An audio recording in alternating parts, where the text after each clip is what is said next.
Hello, and welcome back to the Dharma Insights Teachings channel.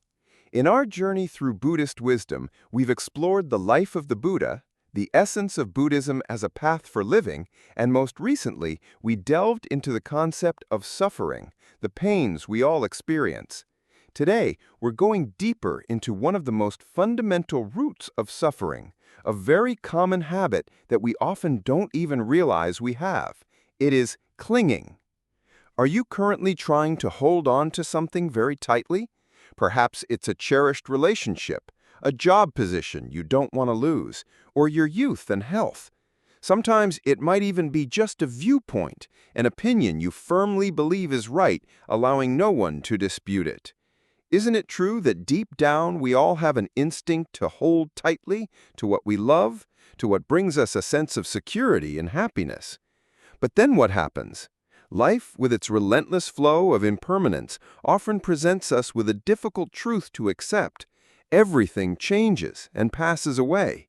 We face extreme anxiety when we fear loss, profound sorrow when separation truly occurs, or bitter disappointment when things don't go our way.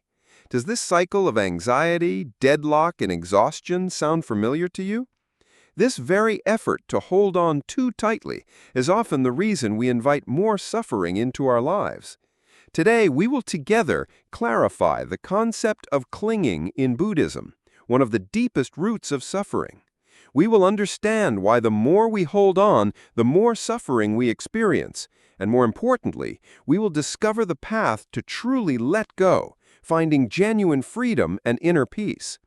This isn't a lesson about indifference or giving up everything.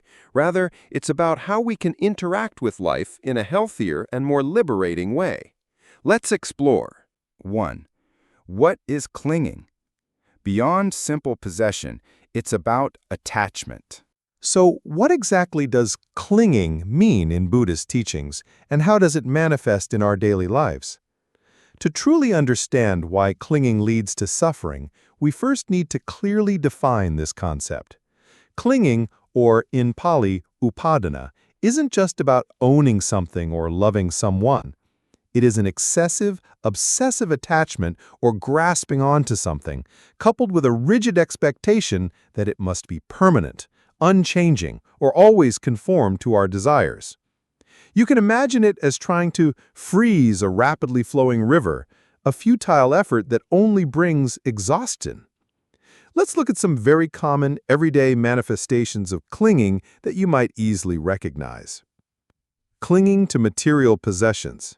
This isn't just about having things, but about how our mind attaches to them. You might constantly feel the need to buy the latest gadgets, believing they will bring lasting happiness, only to feel an emptiness soon after. Or perhaps you live in fear of your belongings being damaged or stolen, even if they don't hold immense value. The pressure to preserve, protect, and the fear of losing what we have is the very burden of clinging. Clinging to people and relationships. We often wish for our loved ones to always be by our side, to always meet our expectations, and never to change.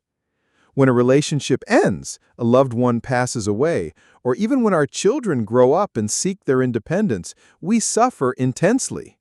The pain of overwhelming jealousy, prolonged grief after a breakup that prevents moving on, or the inability to accept the differences in others all stem from clinging to an idealized image, a past, or a desire for control. Clinging to our self and personal views. This is perhaps the deepest and most pervasive form of clinging. We cling to our self, our identity, what we believe to be true, our established opinions, our physical appearance, or even our health and youth. We stubbornly insist we are right, refusing to accept feedback or counterarguments. We fear aging, illness, or our own perceived flaws. Do you ever find it hard to accept that you're getting older, or difficult to admit a mistake you've made? That is the essence of clinging to a fixed, perfect self. Clinging to experiences and emotions. We constantly want to hold on to pleasurable sensations and exciting experiences, wishing them to last forever, and we try to avoid all uncomfortable feelings. This can lead to addictions like gaming, compulsive shopping, or endless scrolling just to maintain a fleeting high.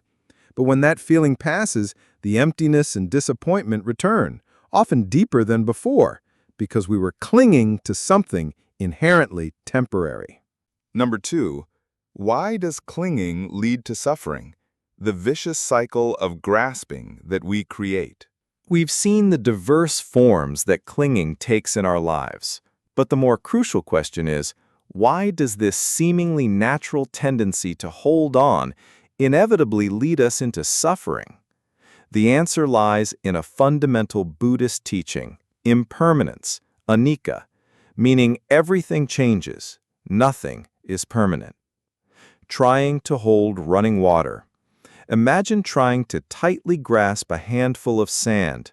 The harder you squeeze, the more sand slips through your fingers, eventually leaving your hand empty and aching. Similarly, when we cling to impermanent things, wealth, youth, relationships, achievements, emotions, we are essentially fighting against the natural flow of life. The harder we try to grasp, the more we suffer when they inevitably change, diminish, or simply don't remain as we wish. The pain isn't caused by the change itself, but by our resistance to it, our inability to let go. Creating endless expectations and disappointment. Clinging is fertile ground for cultivating unrealistic expectations. We expect things to remain stable, to bring us eternal happiness, or to always unfold according to our desires. When reality, in its impermanent nature, fails to meet these rigid expectations, we inevitably experience disappointment, frustration, and even anger.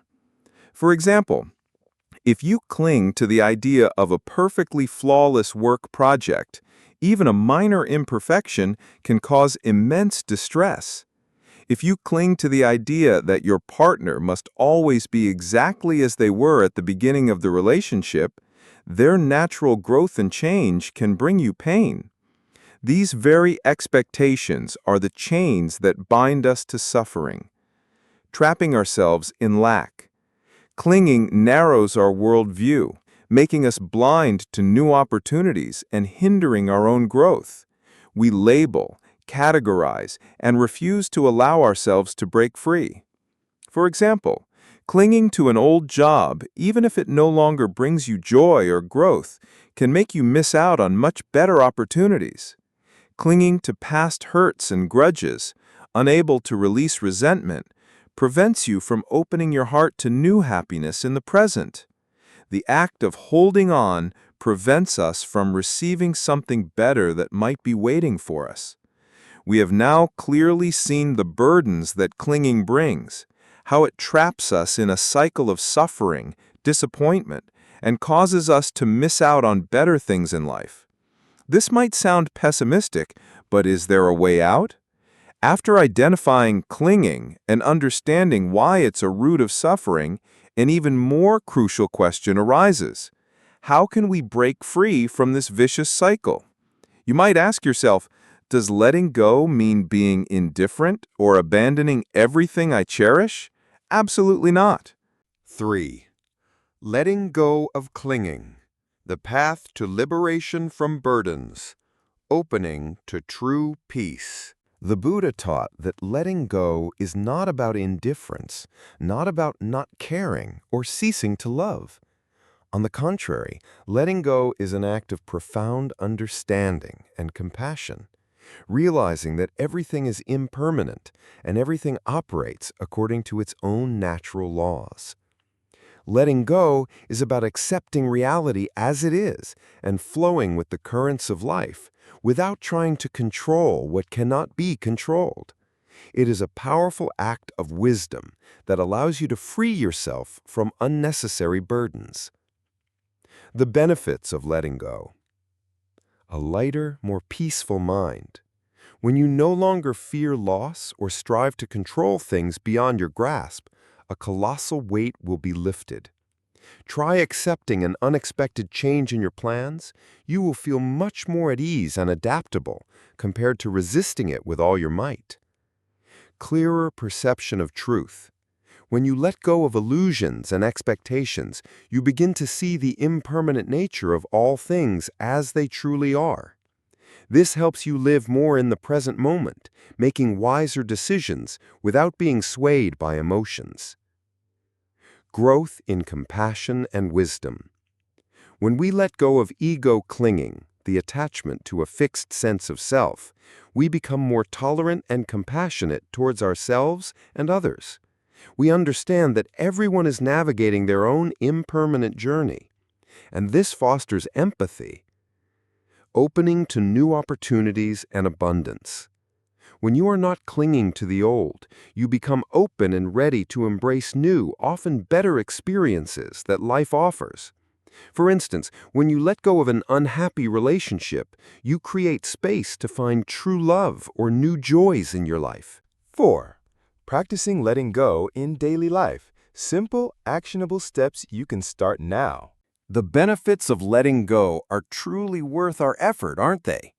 Practicing letting go isn't something far-fetched or reserved only for spiritual masters. It is an art of living that anyone can practice right now amidst their busy lives. So, how do you begin this journey?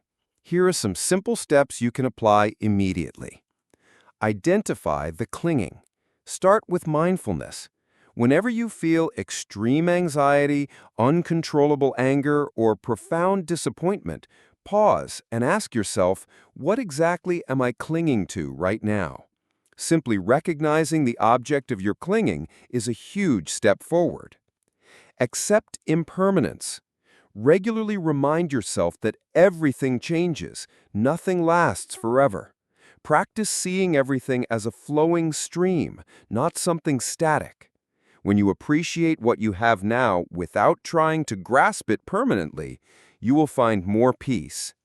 Practice giving. Start with small acts. Donate items you no longer use. Dedicate your time to help others, or simply offer a smile or a word of encouragement. The act of giving helps reduce attachment to material possessions and the self. Cultivate self-compassion. Learn to accept your own flaws and mistakes. Don't be overly harsh on yourself. When you let go of the clinging to a perfect self-image, you will feel much lighter and freer. We have journeyed together to explore clinging, from understanding what it is, why it's a root of suffering, to how letting go can lead to peace. I hope that through these insights, you have gained a clearer understanding of one of the deepest causes of unease in your life. In summary, clinging is indeed one of the deepest roots of suffering. But letting go is not surrender. It is the path to true freedom and inner peace. Letting go is not the end of everything, but the beginning of a lighter, more fulfilling life. It is the art of flowing with the current of life, without trying to control every ripple. After watching this video, what are you holding on to too tightly in your life? And what burdens do you realize it's bringing you? Are you willing to let something go to find a sense of lightness and peace? Please share your story and thoughts in the comments below. I would love to hear about your experiences. If you found this video helpful and wish to continue exploring simple Buddhist teachings that can transform your life, helping you live with more peace and equanimity, please don't forget to like this video and subscribe to the Dharma Insights Teachings channel. I look forward to seeing you in our next videos, where we will continue to explore the path to true liberation.